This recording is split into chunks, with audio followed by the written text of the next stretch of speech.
siang, salam sejahtera untuk kita semua. Yang saya hormati rekan-rekan media yang berada di Polres Subang dan mengikuti kegiatan press conference pada siang hari ini.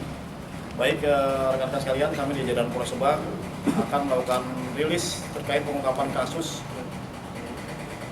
tindak pidana pencurian dengan pemberatan terhadap objek kendaraan roda 2 atau motor atau yang sering kita sebut curanmor.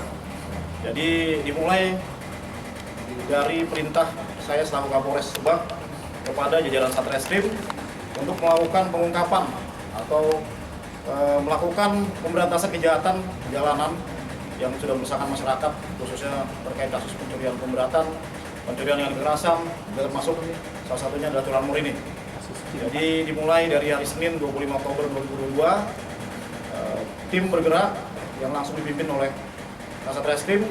Jadi selama kurun waktu 1 minggu dari jajaran Satreskrim, tim yang dipimpin oleh Kasat berhasil mengungkap kasus pencurian dengan pemberatan atau curanmor ini di 4 TKP yang tersebar di beberapa wilayah kecamatan, antara lain di Warung Gunung ada 2 tempat kejadian perkara, 2 TKP, 1 kejadian perkara di Cileles dan 1 di wilayah Cibadak.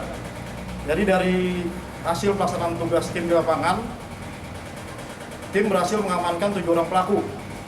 7 orang pelaku ini antara lain inisial SA 27 tahun, warga Malingping, ini merupakan DPO dari kasus curanmor sebelumnya yang terjadi di wilayah Cileles. Dari beberapa minggu sebelumnya ada kasus yang terjadi di Cileles, dan SA ini merupakan daftar pencarian orang dan berhasil kita amankan. Yang kedua, inisial RH 19 tahun, warga Cimanggu Pandeglang. Yang ketiga, inisial DT 39 tahun, Warung Gunung Lebak.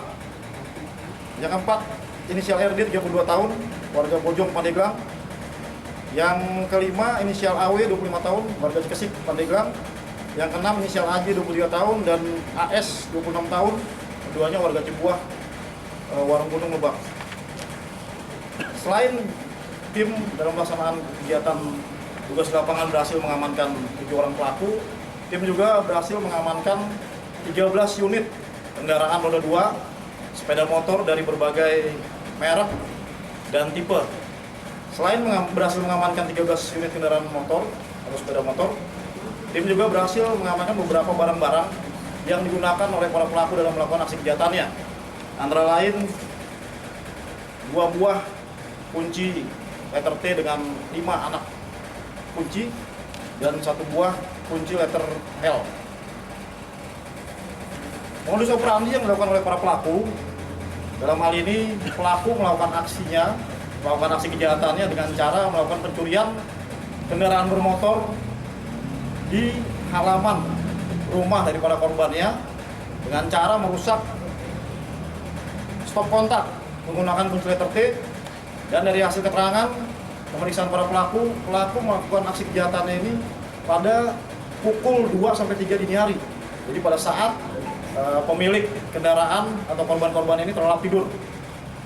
Dan setelah dikuasai oleh para pelaku, kendaraan bermotor ini atau motor sudah ada di tangan para pelaku melakukan penggesekan terhadap rangka nomor mesin dari kendaraan hasil curiannya untuk mempermudah atau mengelabui petugas atau pemilik sehingga dapat diperjualbelikan.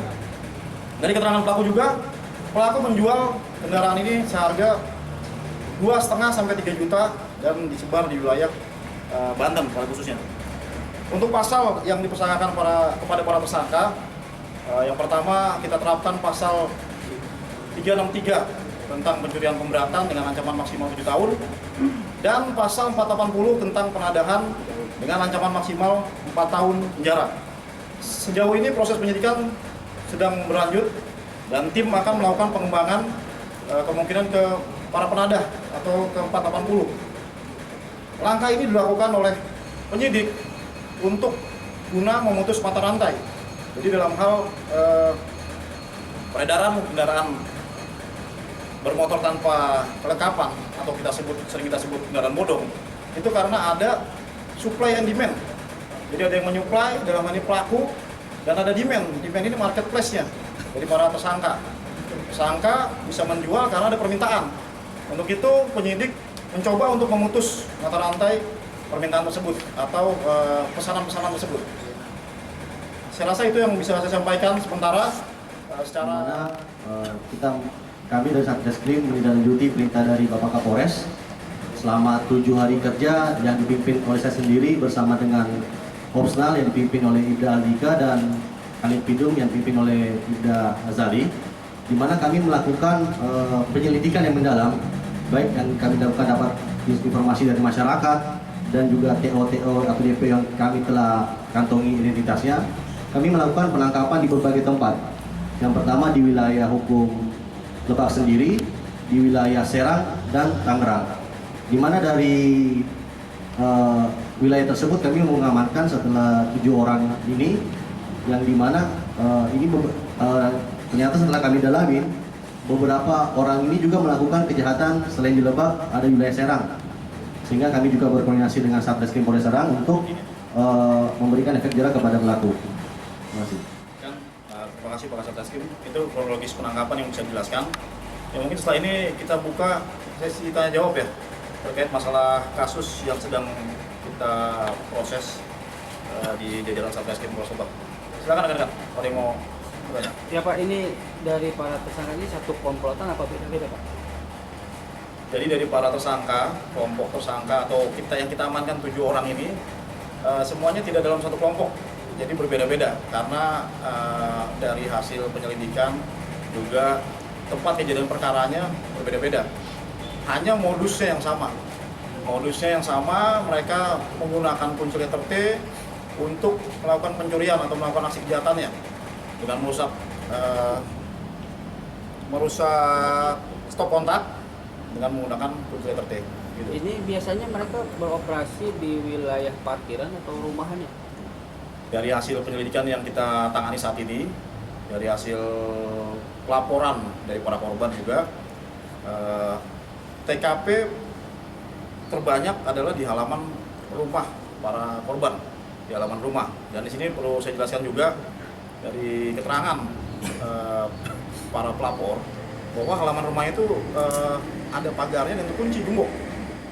Menyampaikan selaku Kapolres Lebak yang menyampaikan pesan kepada masyarakat, khususnya masyarakat Kabupaten Lebak. Yang pertama, masyarakat agar lebih berhati-hati dalam menyimpan atau memarkirkan kendaraan, baik kendaraan roda 2 maupun roda 4. Gunakan kunci ganda untuk lebih menjaga keamanan daripada barang tersebut. Yang kedua, pesan dari saya, bagi masyarakat yang merasa kehilangan kendaraannya, dalam hal ini khususnya sepeda motor, silakan melaporkan atau ngecek ke Polres Lebak dengan membawa kelengkapan surat-surat dari kendaraan tersebut.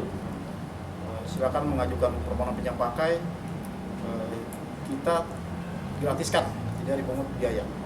Ya. Dan satu lagi, ada hotline atau nomor laporan pengaduan apabila masyarakat, khususnya masyarakat Kabupaten Lebak, melihat atau menjadi korban kejahatan, bisa melaporkan dengan nomor yang tertera dalam siaga Reskrim. Nomornya berapa, Pak Asap? Untuk nomor yang bisa dihubungi, itu nomor hotline 087 88 9 222232, di mana hotline ini bekerja 24 jam. Apabila masyarakat yang mengetahui ada tindak pidana atau mengalami tindak pidana, silahkan laporan ke nomor ini dan akan kita tangani.